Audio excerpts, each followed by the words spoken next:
give an inaccurate statement just by the person that's using its intuition saying, if I tell the truth, it'll be bad. So the higher levels pick up on that and throw out a different scenario that isn't the truth. It's in a sense the feedback loop gets dirtied somewhere along the line by exposure. And that's why those pieces of technology should have never been used by humanity in its current level of understanding. Because for all intents and purposes, the technology doesn't work right when we use it. Right. I totally get that.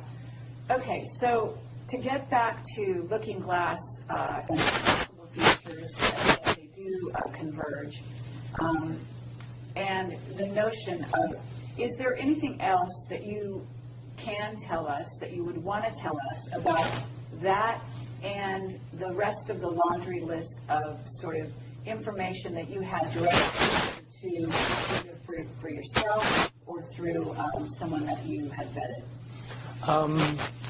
The biggest cherry on top of all this conversation would be a synopsis to say that if I could convince everybody out there that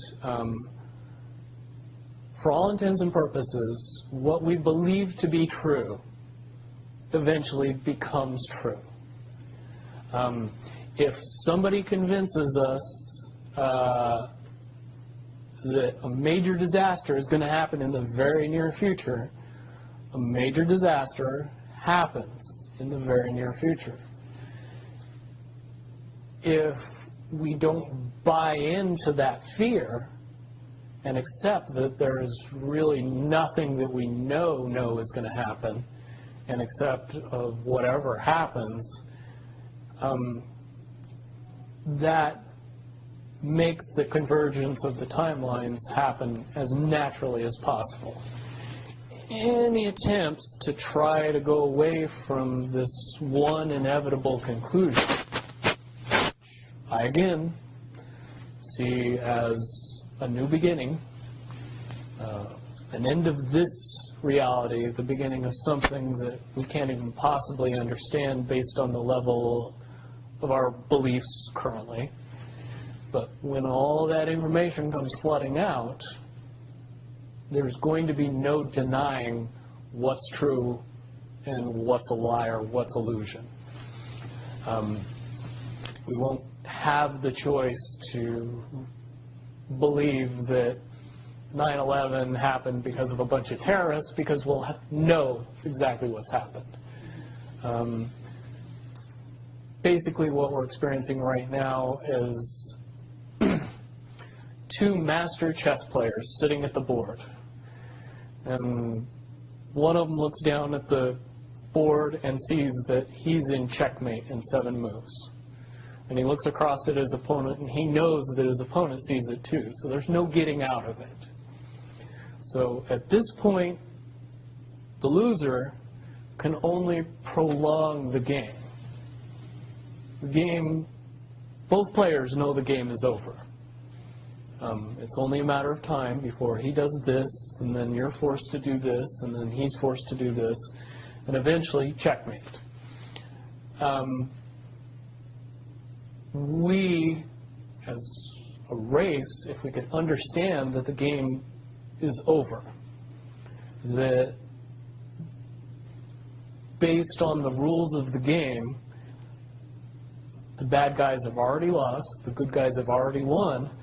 Yes, there's moves left on the table, but those moves are being forced by the player that is going to win.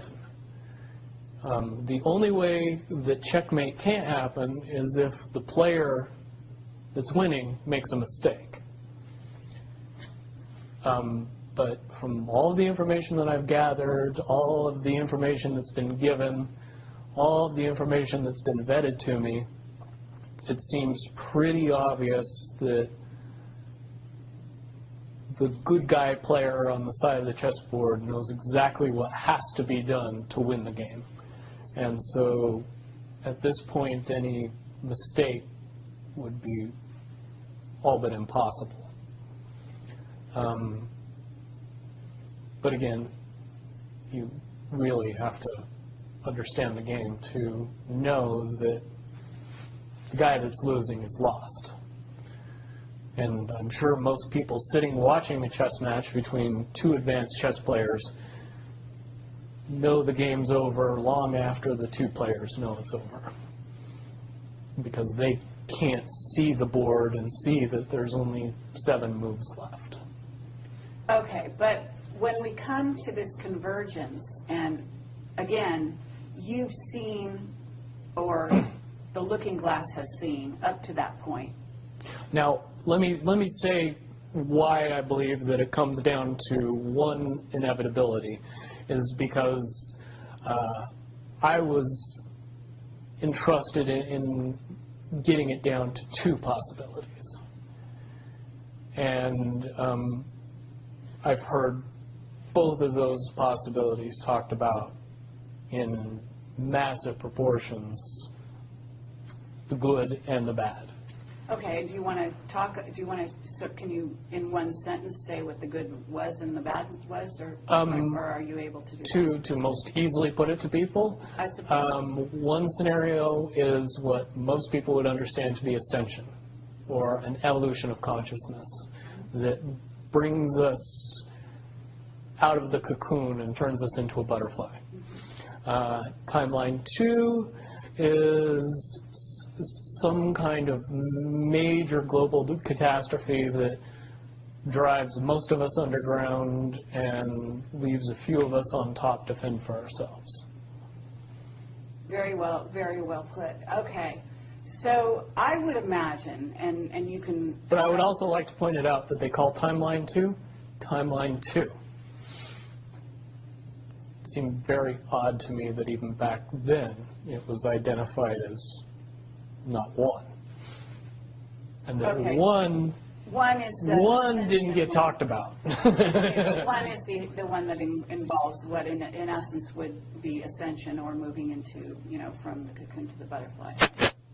Okay, but I believe, based on what you're telling me, that they would have used a lot of people like you that had a proclivity for being able to see the future, to be what is a sort of an advanced psychic remote viewer, whatever you want to call that, and looking glass, to posit these potential futures, to go up to that point and to view it, and that you're just one of many. Wouldn't you agree?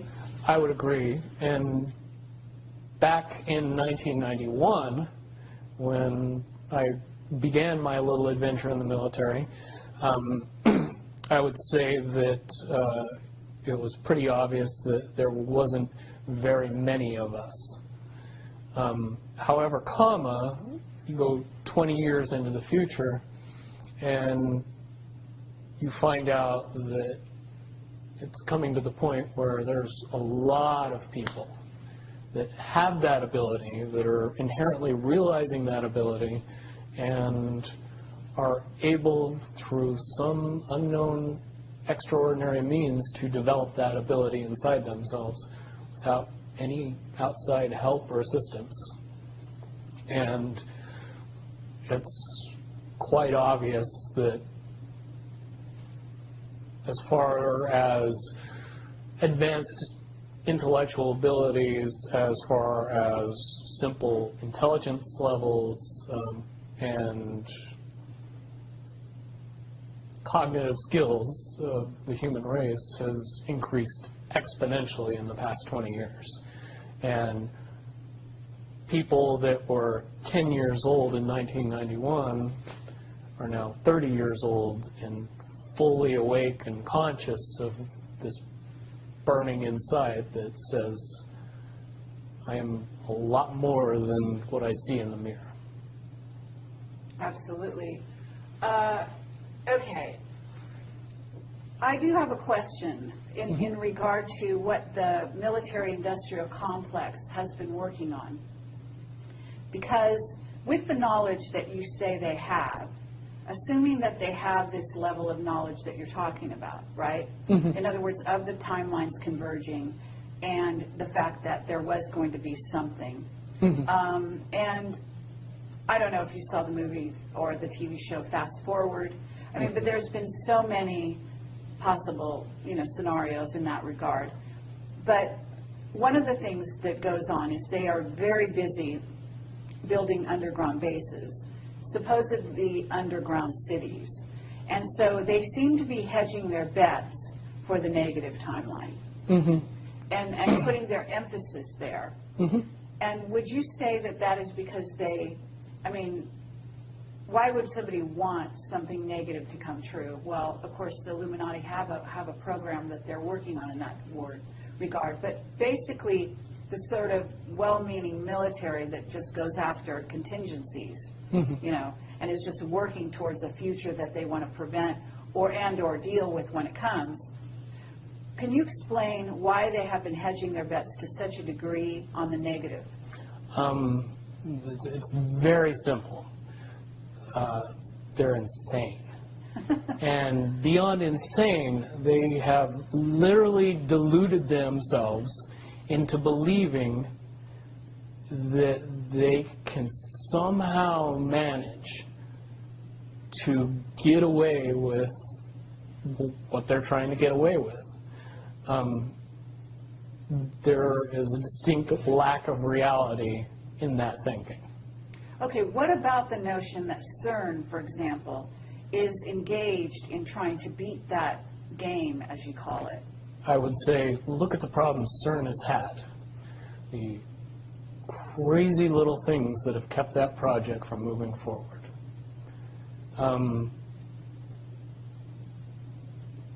Certainly, they have never even come close to getting that project to the level that they want it to be to do what they really want to do with it. Okay, well, what about the notion that that's the party line, that they haven't been able to do so? But if you really think about it, that's what they would prefer people believe, so that they don't think that there's a threat. But when you listen to the interviews of the scientists that are working on the project, even they say that it seems like somebody or something from the future won't let them get that project done. And the craziest little things have caused massive damage to that project. And when you get the foremost thinker in string theory saying, yeah, I don't think we're going to do it because I don't think fate wants us to do it, that says something about a scientist. Okay, so, well, thank you very much. I think that at this point we're going to have to close this down unless there's any other things that you think that we haven't covered or that we could possibly touch on that you want out there. No, I don't think we'd get any further tonight. Certainly, from what I know, the questions will come out, and be more than happy to do a live feed after that and answer any questions that anybody comes up with from this interview. Wonderful. All right. Well, thank you very much, Bill Wood, for your service to humanity. Well, hopefully I can get everybody else working towards that goal as well. Absolutely. Well, apparently, regardless of which way they work, the convergence will happen.